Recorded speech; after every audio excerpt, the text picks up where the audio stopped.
Alert: Venezuela just committed an act of war against the USA, Trump is furious. Venezuela is proof that socialism does not work.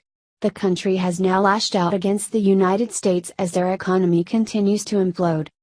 General Motors is halting all operations within Venezuela after authorities from the socialist government suddenly seized their vehicle production facility Thursday. Via CNN Money. General Motors Venezuela, GMV, has been operating in the country for almost 7 decades, and did not accept the sudden takeover. The socialist government issued an embargo on the company and seized cars and other assets across multiple facilities. General Motors has also lost control of its bank accounts held within the socialist country, blocking them from making any further payments to employees or others. The automaker is planning to take every legal action available both inside and out of the country. However, success is unlikely, as the courts are controlled by judges loyal to the socialist government. The seizure of the factory should act as a warning to all businesses operating in socialist regimes. If General Motors focused on building factories within America and hiring American workers, they would not have had this problem. The Venezuelan government has been acting more aggressively towards capitalist enterprises as their economy is melting down. The country has increased the rate that they are nationalizing businesses, as their citizens starve. The absolute failures of the socialist experiment in Venezuela should act as a warning to liberals the world over. Despite having one of the largest oil reserves in the world, the economy of the socialist country has been in sharp decline over the last 3 years. The economy shrank a whopping 18% in 2016. The populace has erupted in mass protests and riots after President Maduro blocked an opposition politician from holding office for 15 years. Maduro continues to consolidate power, increasingly taking on the role of a dictator. At least 9 protesters have been killed. Venezuela is just the most recent proof in a slew of countries who have attempted socialism, destroying their economy, citizens' livelihood, and freedom. Socialism always leads to economic collapse and dictatorial control. Socialism relies on government-sponsored violence to maintain control, and is inherently anti-freedom. What do you think America should do in response? Please share the story on Facebook and tell us what you think because we want to hear your voice.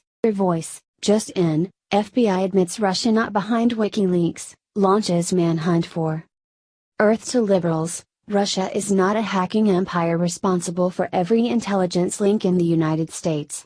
Not only did Moscow not hack into the 2016 election, but the recent CIA data dumps by WikiLeaks did not come from Putin's regime, either. CBS revealed the news yesterday that both the FBI and the CIA are investigating the source of the leak from within the CIA itself. Whether or not the source is believed to be an independent contractor or an agent has not yet been made public, via CBS. All along, lax security in the US was to blame, not the Russian windmills that Democrats keep swinging at.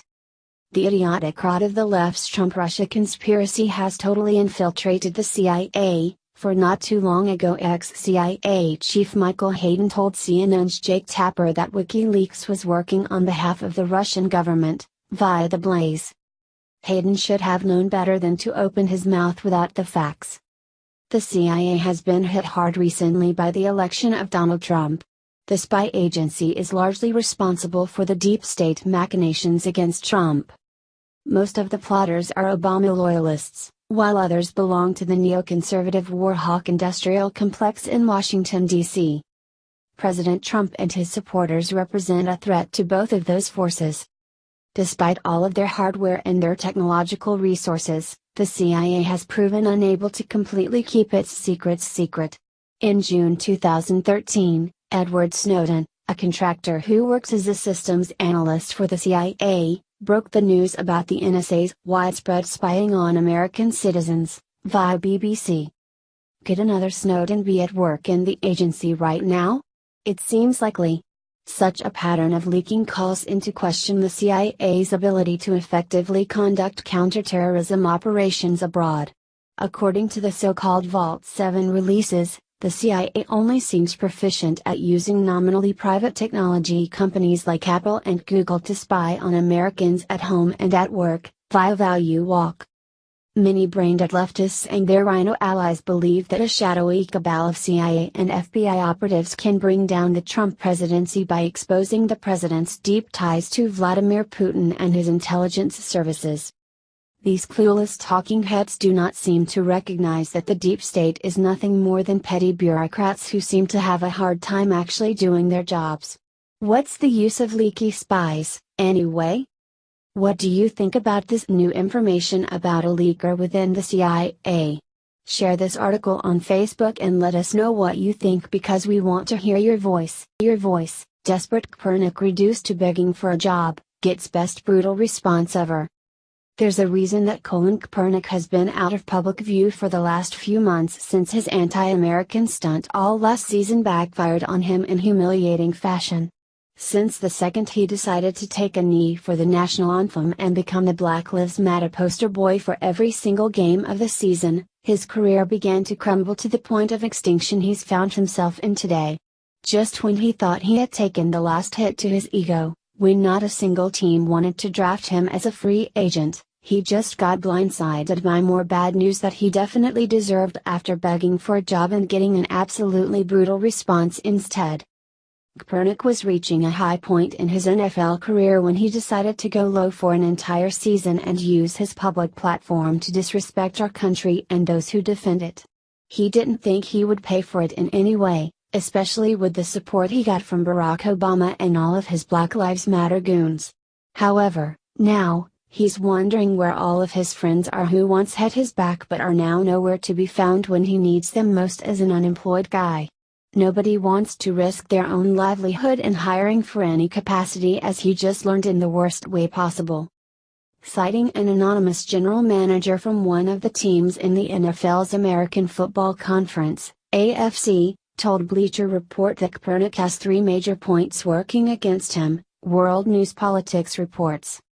When the free agency first began, Kopernik probably just assumed that everyone would have forgotten about his sideline antics. They didn't and definitely don't want anything to do with his anti-American attitude at the huge risk he is to a team's reputation. They aren't just avoiding him because of what he represents and the fact that his playing skill has been on a steep decline, it's also because NFL executives said that they genuinely hate him, according to the Tribunist. It's not just a small few who are avoiding what would inevitably become the Kopernik curse, it's the majority. 70% of teams are willing to decline any talent he would bring them next season because genuinely hate him, and can't stand what he did, the report added.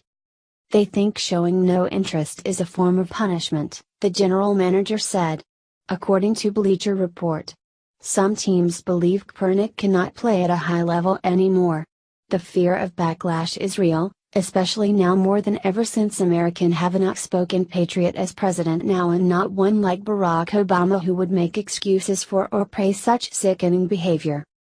Kopernik's stance is more unpopular today than ever before, which shows a great sign of a new era we entered into with the swearing-in of Donald Trump. Let's not forget his public statement during his highly paid season. I am not going to stand up to show pride in a flag for a country that oppresses black people and people of color, he said. To me, this is bigger than football, and it would be selfish on my part to look the other way. There are bodies in the street and people getting paid leave and getting away with murder. That rhetoric worked under Obama, but not under Trump, and America is better off because of it. Not even Black Lives Matter is shouting this anthem anymore because nobody is giving them attention or reparations for it. It's not ironic how all of this rhetoric has slipped into oblivion now that we have a new sheriff in town who doesn't support it.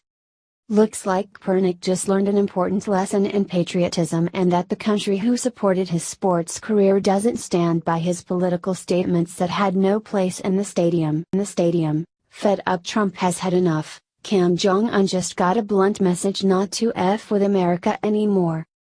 In an unprecedented show of unity by Japan, South Korea, China, Great Britain and the United States of America are all taking part in US-led anti-pirate exercises in the Gulf of Aden.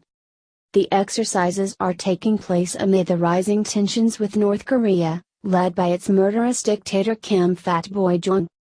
In a truly intimidating show of force, the USS Carter Hall, South Korean destroyer Choyong, British frigate HMS Monmouth and Japanese destroyer Toriyazuki, were all witnessed taking part in the drills.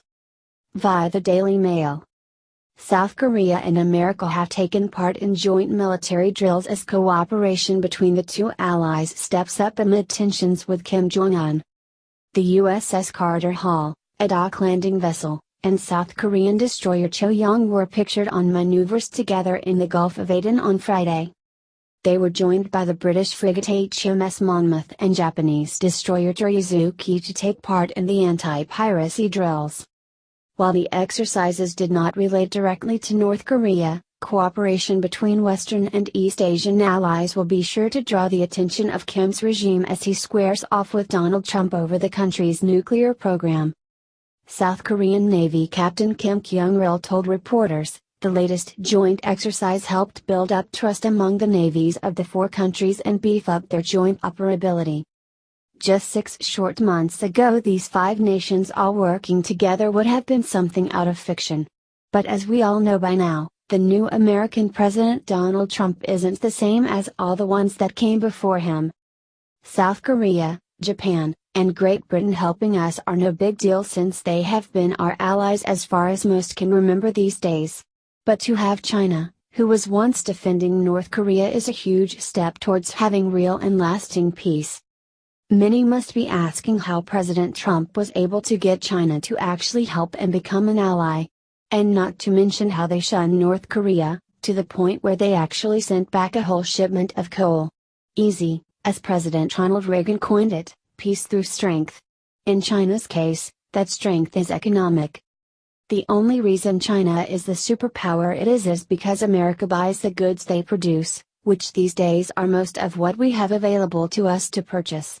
If the US would slap tariffs on the good, things wouldn't go so well for China, and if we would decide to stop buying what they are selling altogether, it's estimated the China economy would collapse within a week.